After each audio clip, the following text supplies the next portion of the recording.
वज़ीर-ए-आज़म शहबाज शरीफ ने स्ट्रेटेजिक रियासती मलकियती इदारों के अलावा दीगर तमाम हुकूमती मलकियती इदारों की निजकारी का ऐलान कर दिया है। PIA की निजकारी के हवाले से बिडिंग समेत अहम मराहिल को टेलीविजन पर बराह रास्त नशर करने की हिदायत कर दी गई है। दीगर इदारों की निजकारी के अमल के मराहिल को भी बराह रास्त नशर किया जाएगा।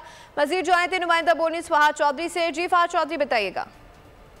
जी देखिए, गुज़िश्ता शब वज़ीर-ए-आज़म शहबाज शरीफ की ज़ेर सदारत निजकारी के हवाले से एक अहम इजलास हुआ। इस इजलास में निजकारी प्रोग्राम 2024 का 2029 का रोड मैप वज़ीर-ए-आज़म को पेश किया गया। वज़ीर-ए-आज़म ने स्ट्रेटेजिक रियासती मलकियती इदारों के अलावा दीगर तमाम हुकूमती मलकियती इदारों की निजकारी का ऐलान कर दिया है।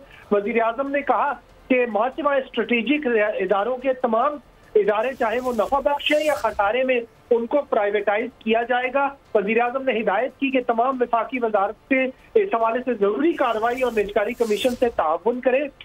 निजकारी के अमल में शफाफियत को अव्वलीन तरजीह दी जाए, वज़ीर-ए-आज़म ने हिदायत की। और इसके अलावा एक अहम फैसला इसमें किया गया कि PIA की निजकारी के हवाले से वज़ीर-ए-आज़म ने कहा कि बिडिंग समेत दीगर अहम मराहिल को टेलीविजन पर बराह रास्त नशर किया जाए और दीगर इदारों की निजकारी के अमल को भी बराह रास्त नशर किया जाएगा। वज़ीर-ए-आज़म को ब्रीफिंग में बताया गया कि PIA की निजकारी के हवाले से प्री क्वालिफिकेशन का अमल मई के अख्ताम तक मुकम्मल कर लिया जाएगा, जबकि रोजवेल्ट होटल की निजकारी के हवाले से जरूरी मुशावरत का अमल जारी है। जी बहुत शुक्रिया फहाद चौधरी, आगाह कर रहे थे। सब्सक्राइब करें और बेल दबाएं ताकि कोई खबर रह न जाए।